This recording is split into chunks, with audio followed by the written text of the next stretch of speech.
Well, hello there, and welcome back to the Business of Becoming podcast. I'm your host, Lori Kennedy, and this is episode number 49. Today's episode should really be called Truth Talk with Abigail Hopkins because, man, oh man, is she open and honest about her becoming journey from nursing into being a tech co-founder. Abigail has helped tens of thousands of people from around the world discover how meal planning can positively transform not just their health, but their entire lives. She's the co-founder of That Clean Life, a powerful meal planning platform that helps wellness professionals create beautiful, effective meal plans and programs for their clients. Everything we talk about in today's episode can be found over on our show notes at thewbh.com/49. I really appreciated Abigail's honesty in this episode, and I know you're going to really be able to relate to her. So without further ado, let's bring Abigail to the show. Hey everybody, I am so excited to have Abigail Hopkins here, the co-founder of That Clean Life, which loads of people in my community use to build meal plans and recipes and all of that good stuff. But today we're not going to talk about nutrition. We're not going to talk about meal plans. We are going to talk about what it's really like to transition from corporate to entrepreneurship and what it's like to transition from like a day job into this online world, into entrepreneurship, and everything that surrounds that. So welcome, Abigail. And why don't we just start off by you introducing yourself and just sharing a little bit about your background? Yeah, so my name's Abigail. I'm co-founder of That Clean Life. A bit about me, I started out kind of going to school thinking I wanted to be a doctor. That was a big part of my identity for a while. I got into school, flunked out of everything. I was a terrible student. I went into nursing after that, and I loved every minute of that, and I really loved being able to help people. And during that kind of journey to being a nurse, I discovered the concept of clean eating and discovered what a big impact the food I was eating could have on my entire life, from my mental health to my, physical health, everything. So I got really into holistic health after that and kind of started this thing called That Clean Life completely by accident. And here we are 6 years later from starting as a registered nurse. And I've transitioned from being a registered nurse to running a tech startup in the nutrition industry. So it's pretty crazy.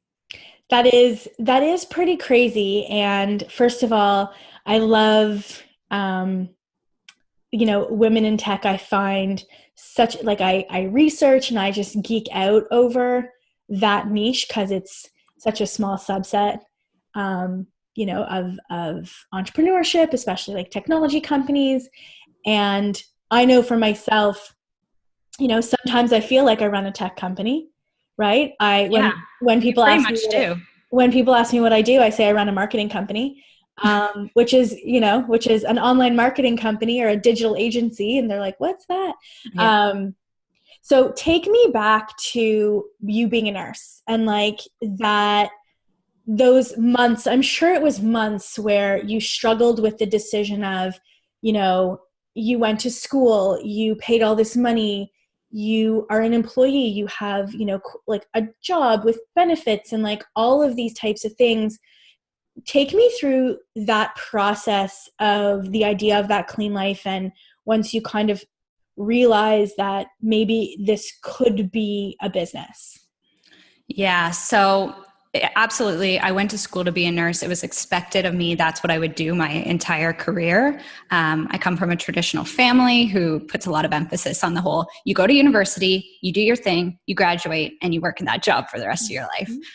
So that's kind of just what I expected. And when I fell into this whole eating healthy thing, working as a nurse, you're working with hundreds of women every day.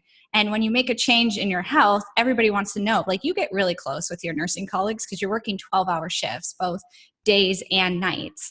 And so when I started making changes, everybody was like, what are you doing differently? Like, how did you accomplish all this in such a short amount of time? And I was like, I just started exercising and eating right, and it's not that hard. So what I did for my colleagues is I just started a basic food blog. It was actually on Tumblr. It was like the ugliest blog ever. And I started posting up my recipes so that when they would ask me about what I was eating, I could be like, I put it on my blog for you. And then I kind of started sharing that out more publicly, just created a basic Facebook page and started to promote that. And then the one day, I was trying to refer one of my friends, Brandy, to one of the recipes on my blog. And she's like, your recipes are great, but I really want to know what you eat like every day. Like, can you write that down for me? And I was like, okay, like, I guess so. And I realized that she needed a plan. Like, one-off recipes just weren't cutting it for her and a lot of the other people. And they needed more of an entire framework to follow. So from here, I just opened up a basic Word document. I wrote out what I was eating for breakfast, lunch, and dinners and snacks every day. And that's when I recruited my husband, Chris, who has like serious tech skills to help me format it. And I thought, if I'm sharing this with Brandy, I might as well put it up on my blog for everybody to download. And I ran it as a free challenge. I didn't even know that's what I was doing at the time. I didn't even realize like I was building a list or anything like that. And all my nursing colleagues started to opt in, and friends and family started to opt in. And I grew a mailing list of almost 800 people over the first week of just promoting that free challenge, because friends started to share it with their friends and everybody started to get really into it. And that's when I realized like people really needed somebody to give them a plan and show them the way. And I was like, okay, if so many people are interested in this challenge, like maybe they would take their credit cards out and buy a meal plan. And people were asking for them. So from there, I was still working full-time as a nurse. I started to release ebooks every month of just what I was eating on my typical week. And people loved it. People loved seeing that. That's what I did my first year in business. I just released ebooks of my personal meal plans. And in that first year, I think I made $13,000 just from selling $9 meal plans. And at this point, I was like, okay, this has legs. This has room to grow. So at that point, after my first hustling and building this on the side, I switched to part-time at my job as a nurse. And then I started to build out more of like the tech side of things. So with the subscription model. And after that, building that out for a year, I quit my job entirely. So it was very much a step-by-step approach. I wasn't one of those people who just walked in one day and was like, I quit my job and I'll figure this out. I was very much wanting to kind of minimize the risks associated with quitting your job. And so I took kind of a step-by-step approach to that. And I'm glad that I did that, because it puts a lot of stress on yourself sometimes when you just go cold turkey. Yeah. And I see that. I see people coming into our community all the time who are so stressed about money. And they're so rightfully so. I mean, everybody comes from all different kinds of backgrounds and, all different kinds of experiences under the assumption that, if they build it, people will come. And that's not always the case. And what I love about your experience is that it came from just a genuine place first versus I want to do this and I need to make money.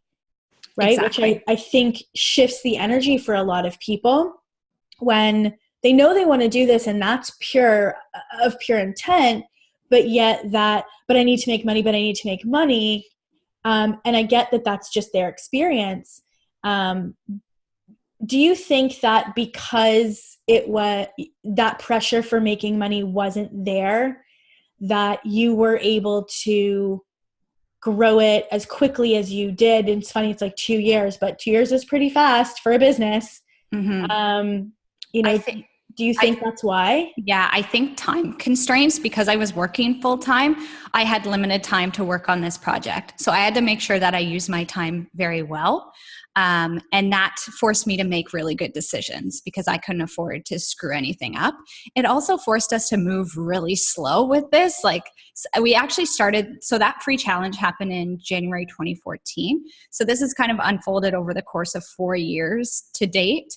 And I think that really allowed us to do things right, to take things slow, to build it out, to build that community instead of like, can you imagine if we would have just launched a tech company without like validating that idea? Like if I would have just been like, oh, people just want recipes. And having that time and doing things slowly really allowed me to collect that feedback and validate what people actually wanted, as opposed to, like you said, people build businesses and think if I build it, they'll come. And that's absolutely not the case, because you need to hustle and build that community and build your following and build credibility, so that when you do release a product, people are willing to take their credit cards out and pay for it. Because, I've heard something that says it takes like 12 touch points before people buy from you.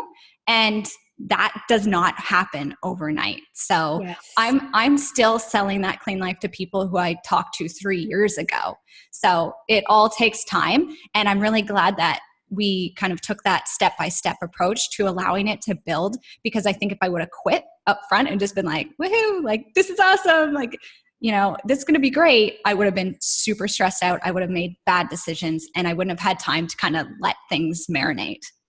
I love that you brought that up, because I've read the same statistics. We focus a lot about that actually, in terms of like our nurture sequence and just how we indoctrinate people. Like we count the checkpoints, right? Like actually how many interactions do I have with people coming into our community? And I love that you brought that up. And I hope that this is a big aha moment for those of you who are listening, who are like, how come I'm not making money? And how come it's not selling? There is an element of stranger danger, and there is an element of skepticism. You need those touch points. And I love that you knowingly or unknowingly gave yourself time to actually build the foundation, right? Because like you're not the only meal plan service on the block. And, I know now like what makes or breaks a company in general, is a variety of things, but also the community. Right? The community. And so I think that's what a lot of people are missing, is that element of that know, like, and trust factor that does take a considerable amount of time to build. Yeah, absolutely. It's a long game. I'm I'm always preaching the long game, putting in the time, building that community, building trust, because it takes time. People need to realize that when building a business. I'm still reminding myself that every day, because I'm like the most impatient person ever. So I'm lucky to have a co-founder, my husband, who's constantly like, give it some time, like let this just sit for a bit and it'll grow. Yeah. So, okay. So 2 years in, you quit your job. Tell me what that was like for you. It was really hard. Like, I wasn't one of those people who was leaving a job I hated. My job as a nurse was very meaningful work to me. I went into that job for a reason, because I wanted to help people. And every day was just so rewarding as a nurse. It was the most challenging thing of my life. It was really hard and emotional work. But leaving that job wasn't easy, because a big part of my identity was tied up in that job. It's funny how much of our self-worth we put on our careers. I kind of realized that in hindsight. So when I decided to leave full-time, it wasn't an easy decision. And I got really worried about what other people would think of me, like what my colleagues would think of me, like what my parents would say. And a lot of people, including my family, couldn't understand why I was leaving the best job with full-time benefits, with something I had gone to school for something that they didn't quite understand. A lot of people don't understand, the tech industry and what building a startup looks like. So that was really hard, a hard decision.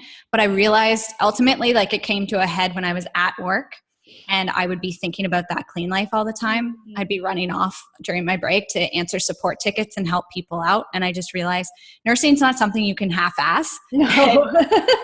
And I was just like, I need to be all in on this or not all in on this. And one of the things that I just kept telling myself is that nursing was always going to be there for me. And for anybody struggling with making the decision to leave your job, that's something to remind yourself of. Like, if it's time for you to leave your job and you're just scared, think about that. That job will probably be there for you if you need to go back to it. And that's like, so what? This doesn't work out.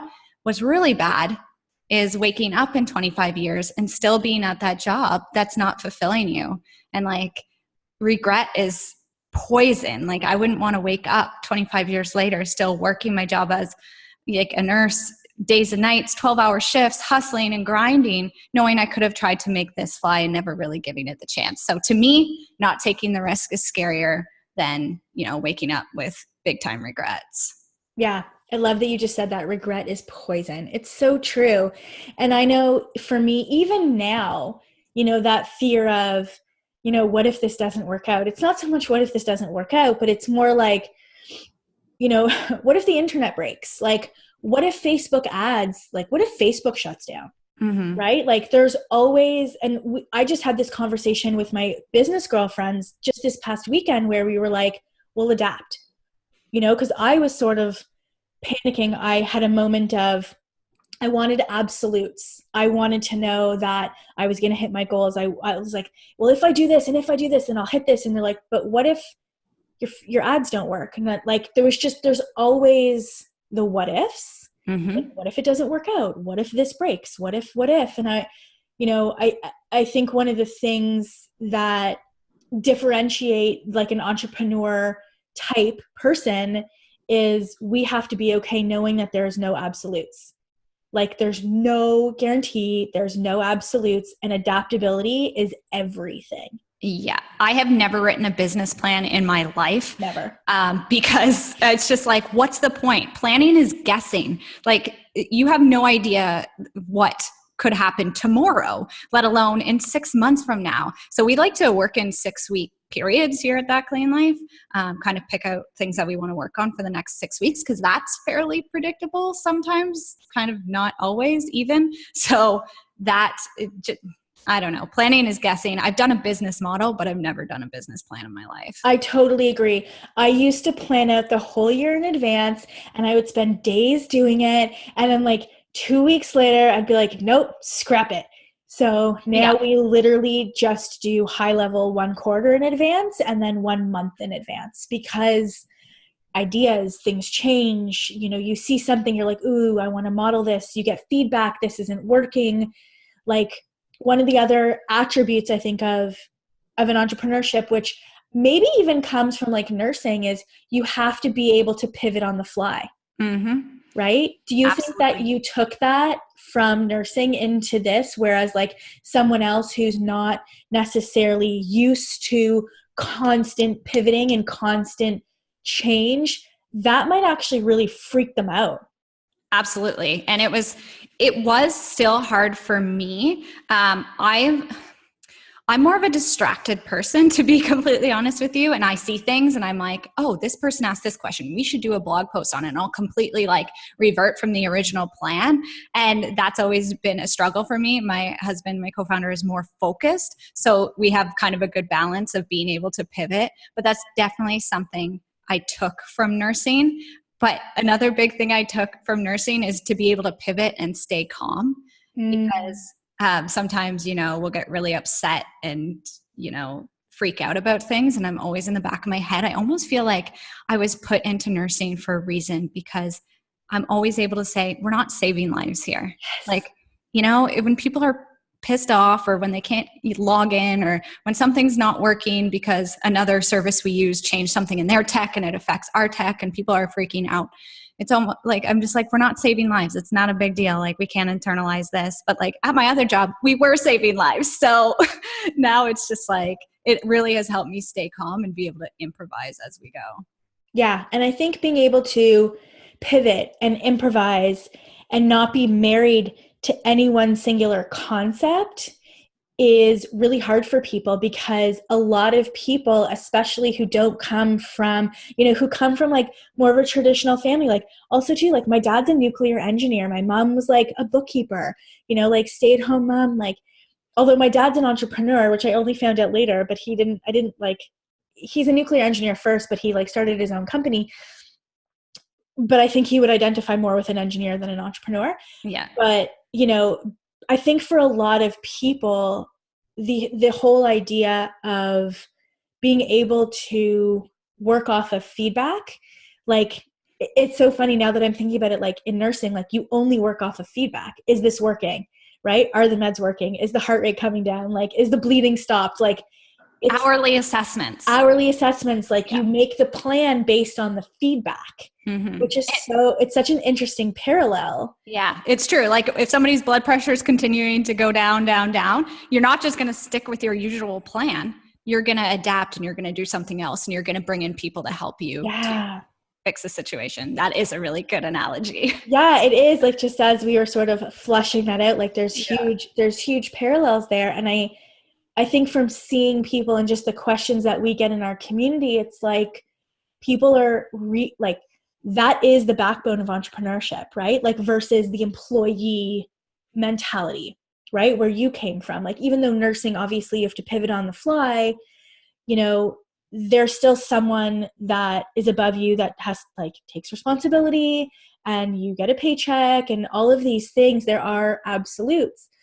And you have a team to support you too. You have a team to support you. You have an HR person. You can vent to someone. Like, you know, it's a whole nother world. So what were some of the like slaps in the face or like the big emotional challenges I can imagine coming from, you know, nursing with like friends in an environment and, you know, the fast paced and things happen quickly to now you're building this tech company with your spouse. And yeah, Chris actually didn't leave his full-time either. So when I left my job, I was actually at home alone, sitting at my kitchen table, trying to figure out what to build next. And I went from working in a crazy environment, chaotic environment with hundreds of people, to sitting alone at my kitchen table. In hindsight, that was one of the biggest challenges was the loneliness of entrepreneurship. And I still struggle with this, you know, connecting with other women in the tech space, and kind of finding my tribe after I lost my tribe of nursing colleagues. So that was really hard. And just regaining my confidence too. You know what it's like working like when you go to your first day on the job and you're trying to stand there like pretending like you know what you're doing, but you don't know what you're doing. So I went through that when I graduated as a nurse. You walk into a room, you have no idea what to say to patients and their families. You try to pretend like you know what you're doing when you really don't. And you learn that over time. And that happened for me all over again when I started to become a tech entrepreneur in the nutrition industry. Like I was just like, I have no idea what I'm doing.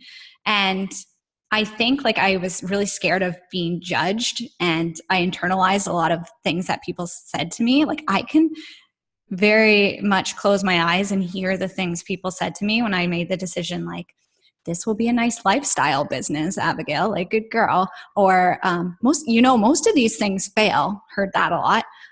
Also, like when I was working from home, people would be like, so you don't work? Like all of those things that people said to me. And I like felt judged all the time. But ultimately, like I realized, I think there's a quote and it's something like, if you care what other people think, you'll always be their prisoner. And I'm like, I can't, like we're flying. I don't want to be anybody's prisoner. Like you can't worry what other people think. So that was another really hard part for me, is just listening to people's judgments and really like taking it to heart. But yeah, that and the imposter syndrome too. Like I always worried I didn't have what it took. I was like, oh, should I go back to school to be a dietitian, or should I go do my MBA so I know like how to run a business? And I was just like, no, like you don't need any of that stuff. It's you. I realized I had everything within me to build this business, and I just had to go with it. And I think that imposter syndrome is something I still deal with every day. And I think a lot of people deal with it too. So you just got to believe in yourself. I was cleaning out yesterday boxes of books that I've like brought from like house to house. I moved a considerable amount of times in the last like, let's say, decade. And I remember yesterday when I was unpacking the books, I found this book from Zig Ziglar, which was like a sales book about like how to sell. Oh, I saw that on your Instagram story. Did you see that on my, yeah. So, and I started to cry a little bit because I remember the moment when I realized that I had no idea what I was doing. Like I thought I knew what I was doing. And then I remember the moment I realized, oh my God, like I actually don't have a clue. And then the moment that I realized there must be books about this. Like I must be able to go and learn somewhere. Like the library exists. Like, yes, you know, it was like I was in my own little bubble for so long, trying to like run as fast as I could on this hamster wheel without jumping off and going, is there something that can help me? Like, I don't have to. I guess what I'm trying to say, not very eloquently, is like, I just assumed that I should know what to do. Mm-hmm. Right? And I didn't. It's different than having the gumption and the resiliency, which I have innately, to do this work. But I think that there's also a wrong assumption that we actually know that we should know what to do. Yeah, we were talking about this just the other day. People who pretend they have the answers and kind of, make it up as they go, versus people who are comfortable just saying, like, I don't know, like, I'm still figuring this out. Like, let me learn. And I don't know, have you ever gotten an answer from somebody where you're just like, oh, they have no idea what they're talking all about? The time. Yeah. All the time. And it's like the complete opposite for me, where I'll like walk into a room and be like, I don't know what I'm talking about. So you need to talk to me like I'm a 3-year-old child. Yeah, because exactly. I actually don't understand any of this. Yeah. And I think that's a better approach to take. I say that to our customers all the time. I'm still learning as I go too. So let's figure this out together, as opposed to giving them some bullshit answer and then losing trust in me. Like it's not worth it. I was actually reading a really great story about Elon Musk the other day, and they were asking him, like, he was talking about how he decided that he wanted to put people on Mars because this planet is quickly going downhill and nobody's really discovering Mars. So he's taken it upon himself with SpaceX to help people get on Mars. And the guy interviewing him said, and what do you know about space travel or like rocketry or stuff like that? And he's like, oh, nothing. Like, I just read some books. And I was like, there you go. There it is. Like, Elon Musk, like, he didn't know anything about putting people on Mars, and he's figuring out by reading books. So we can do it too. Yeah. And I think that goes back to imposter syndrome. It's for me, at least anyway, it's this assumption that I should know and I don't, and therefore I feel like a moron. Yeah. Right? Versus owning the fact that I actually have no idea what I'm doing most of the time. And more now than before, it's gut instinct. And at least for me, it's seeking out the people who have come before me, who have done properly with integrity, what I want to do, and literally just like, how much, like, how much can I pay you to learn from you? Because I'm not interested in figuring this out on my own. Like, I want to learn from you. Yeah.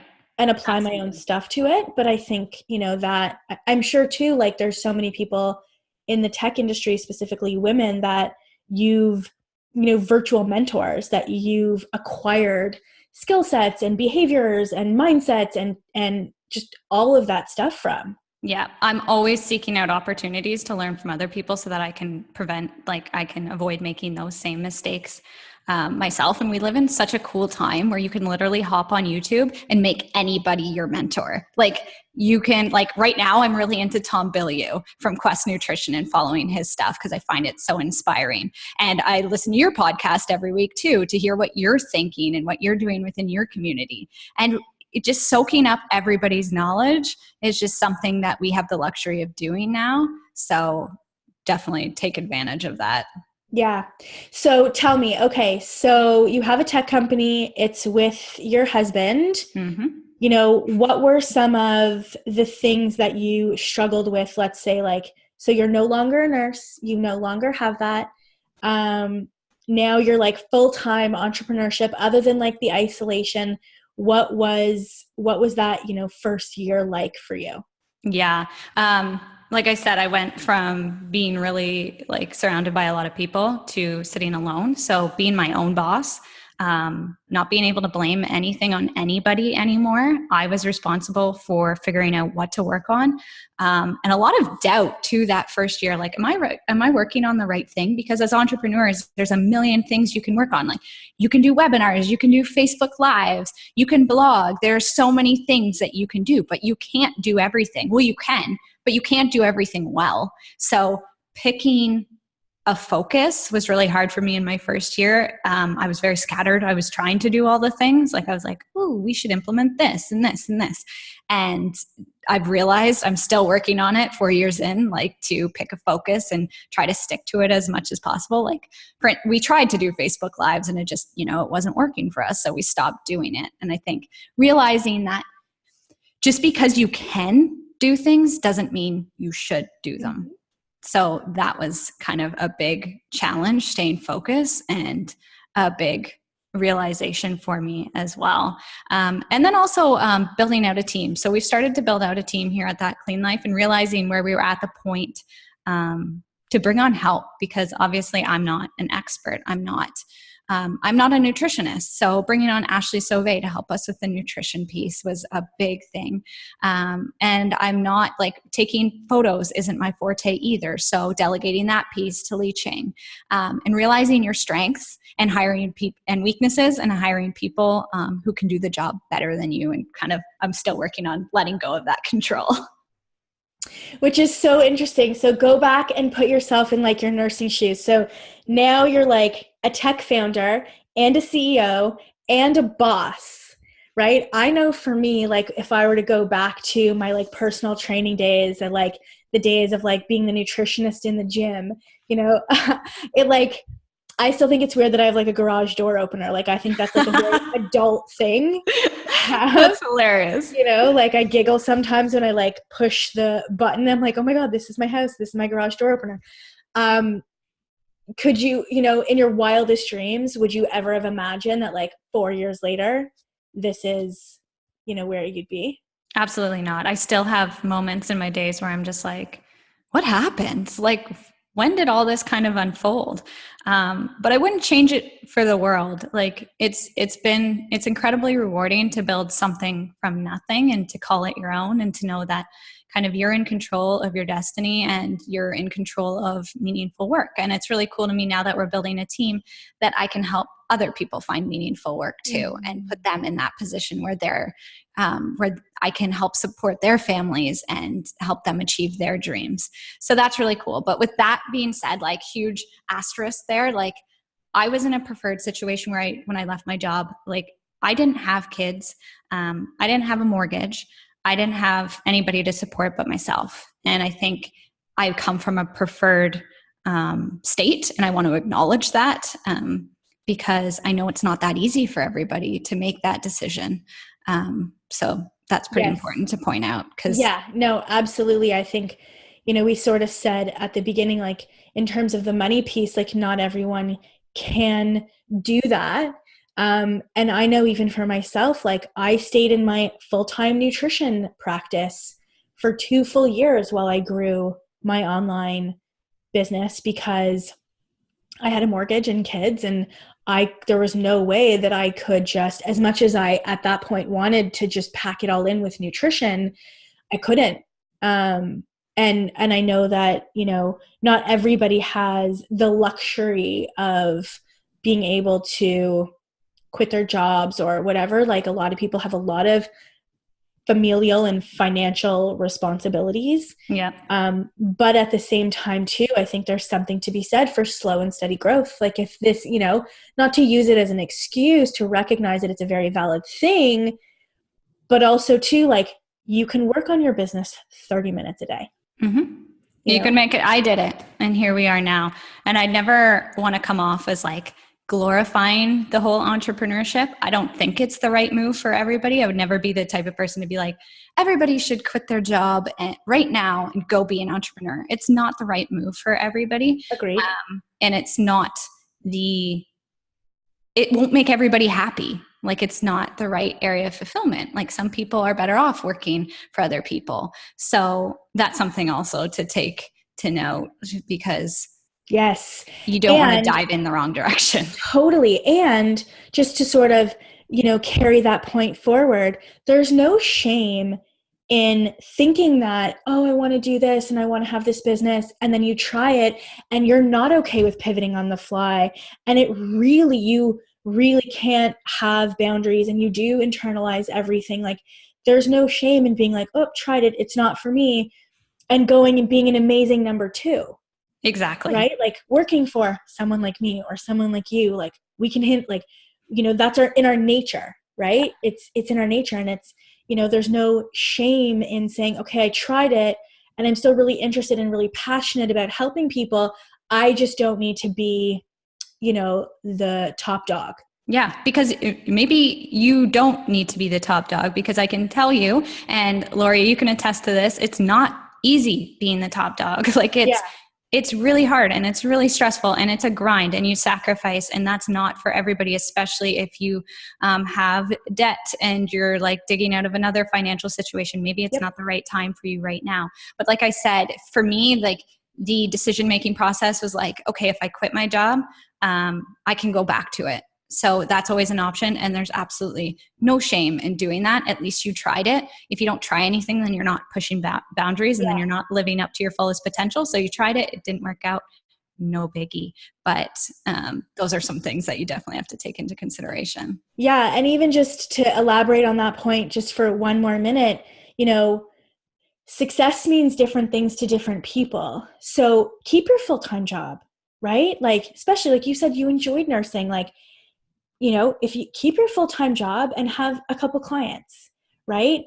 There's a lot of people that like run their business on Saturday mornings, right? Or whatever it is. Like I think the point is like, there's no right or wrong and there's no absolutes, right? And so if that feels better to you, or if that's more comfortable to you, yeah, go for it. Like there's no right way to do this. I think the most important point is regret is poison. Yes. That's the point. Yeah. Right? Regret is poison. Every single aspect of your business too. Like you said, there's no right way to do this. There's no right way to do anything. Everybody's just making it up as they go. Like I know this is a big thing that comes up in your community a lot, is pricing. How do I price my services? Make it up. Programs? Make it up. Pick a number. Just pick a number. Just pick a number and go. Don't let it. Yeah. It will grow with time. And I think so many times like we let it paralyze us from moving forward. Like maybe you think you can't move forward with your business or growing a business because you feel like you need to quit your job. No, you don't. So just keep moving forward and you'll figure it out as you go. Amazing. This was such a good conversation. I hope that you guys listening really got a lot of value from it. Where can people go to find out more about That Clean Life? Best place to find us is thatcleanlife.com, or find us on Instagram. We're big Instagram fans. We're just at That Clean Life, and we're always sharing a ton of deliciousness. So follow us there. Thank you for this and for being really honest, and just congratulations on all of your success. I know you are hustling and grinding all the time, and I so respect and admire that. So thank you so much for that. Right back at you. I know you're on the grind too. So always, always. Yeah. Thanks everybody for listening, and we will talk to you again soon. Have a good day. Bye.